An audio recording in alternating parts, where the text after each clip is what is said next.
We're here at the IAS meeting in Kuala Lumpur with Kaitlin Mara, who is the communications officer with the Medicines Patent Pool. And I really appreciate your coming to chat with us today, because there may be many people who don't know what it is you do. They may know of it, but they don't quite know what it is you do. And I think here's an opportunity to kind of give us that background information. Sure, and thank you for inviting me. So I work for an organization called the Medicines Patent Pool. In a word, what the Medicines Patent Pool does is it tries to increase access to HIV medicines that are needed in developing countries. But how we do it requires a bit of context. So there's about 34 million people living with HIV around the world. The World Health Organization just released guidelines yesterday here at the IAS recommending that as many as 26 million of them need treatment right now. But the latest published statistics that we have indicate that only about 8 million currently do have access to those treatments. And there's many reasons why people don't have access to treatments, but one of the reasons is that medicines can be very expensive. And one of the reasons that medicines can be very expensive is that they are often patented. Now, a patent is designed to reward innovation, and it rewards innovation by giving the inventor of a new product, in this case a medicine, a period of exclusivity for about 20 years. And patents are awarded by national governments, and so they vary. What's patented varies depending on what country you're in. Before 1995, a lot of developing countries didn't patent medical products. But after 1995, there was changes in the international rules on intellectual property law, and many countries started patenting medicines for the first time. In particularly key producing countries. So you see since 1995, a lot of new HIV medicines are increasingly patented in developing countries around the world. And because they're patented, it's harder to make lower cost but still quality versions of those drugs, so generic medicine. And so what you've seen is that while the World Health Organization is now recommending newer, better tolerated HIV medicines, a lot of those newer medicines are being patented in developing countries now, making them harder to access. Just to give you an example of the type of dramatic price drop that generic competition can have, in the late 90s, you saw the average cost of an HIV treatment regimen for one person for 1 year costing about $10,000 US. That's a lot of money. That's a lot of money anywhere. And it's especially a lot of money in developing countries.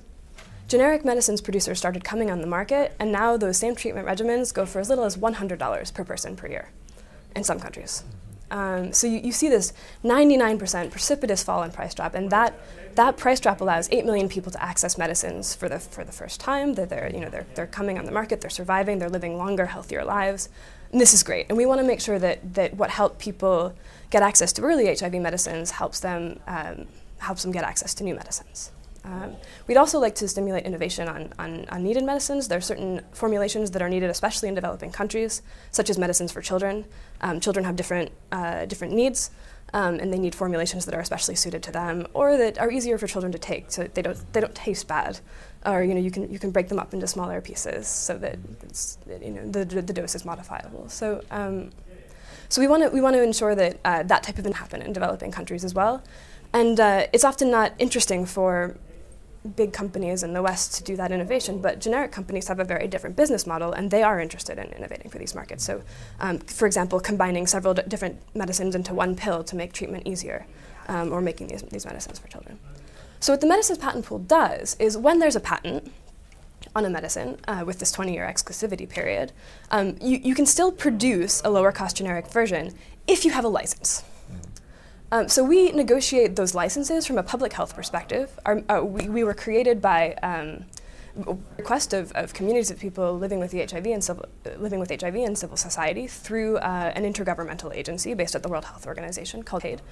UNITAID gave us this mandate to negotiate patents from a public health perspective. So we negotiate these licenses from a public health perspective, and when we negotiate them, we make them available to low-cost producers in developing countries so that they can then manufacture the drugs that people need at prices that are affordable. And you have the community and the advisors as doctors, and they're from all over the world, all walks of life. And you also told me that there is a follow-up even before the launch, that there's this interaction with the community who are going to be using these drugs in the communities where they're going to be most needed. Absolutely. The communities of people living with HIV are extremely important to the work that we do. We have an ongoing consultative process with communities of people living with HIV. We schedule several meetings in various places around the world to make it easier for people to get feedback on our work, and to understand what people need and how we can better serve. And then, as you say, before we sign any type of licensing agreement, we have to go through an expert advisory group, which is made up of experts from around the world and on a variety of issues. So people either living with the disease, or people who are medical doctors treating it, people who understand patent law very well, all sorts of different experts. So it goes through the expert advisory group, and then it finally goes to our governance board, which is also made up of a variety of experts from around the world, including people living with the disease. Can you tell me how many, just roughly, how many companies there are out there that are willing to get into the generics and be a part of this process and get the prices down? Obviously, the company that's producing the drugs, the first line drugs in there with their own brands, Sure. usually just license it, as you say, to other companies. Can you give me an idea how many companies there are out there that are doing this? Who are making HIV medicines, Yes. or who are speaking who to are us? actually doing the medicine, manufacturing the medicine. Manufacturing the new medicines. Generic companies, I'm less sure of the exact figure, but for priority HIV medicines, so the Medicines Patent Pool makes a list of HIV medicines that are clinically needed in around the world, and also where there might be patents that could make access a little bit more difficult. So that list of companies is about 9. I was going to say, it's not a lot. It's not huge. No, yeah. I just wanted to bring that out because I knew that was the case. It was a very small number. It's a small number, and most of them are speaking to us.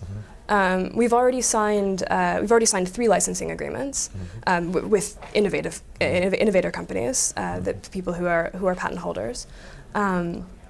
There's with the U.S. National Institutes of Health, which was the first to say, we love this idea, we'd like to give you patents we have on an HIV medicine called darunavir.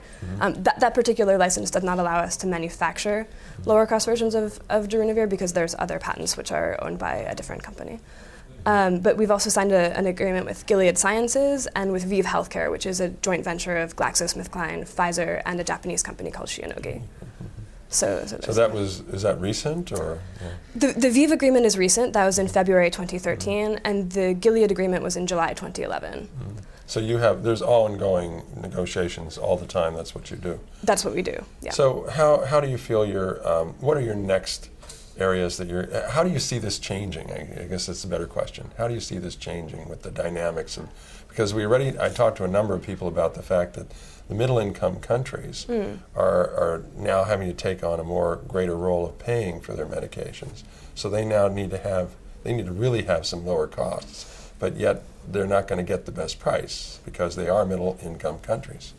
And there must be that point where, gee, I wished I weren't, but we are, and we're better off because we are. But it doesn't really. It's a cutoff. How do some of the countries feel about that? That they're on that borderline, so to speak. I think it's difficult. Our mandate has always been to negotiate on behalf of all developing countries, both low and middle income.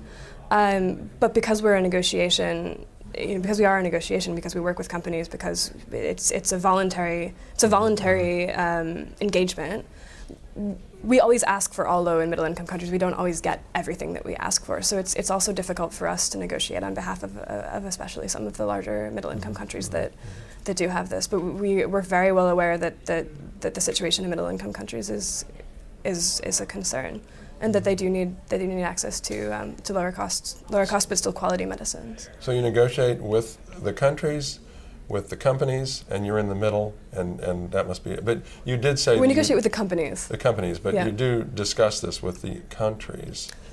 Yeah. As far as, that's part of the process. You got to find out what their needs are, I guess, and so forth. We work with governments. We have a lot of stakeholders when we work with governments, and governments have been very supportive. Ministers of health, or.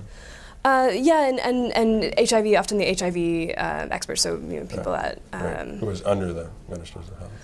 People who work in the HIV program, sure. Or sometimes the patent offices as well, because for us, knowing whether or not a particular medicine is patented in a particular country is very important. So often we will speak to the patent offices. And we work a lot through the IGOs as well, through the United Nations.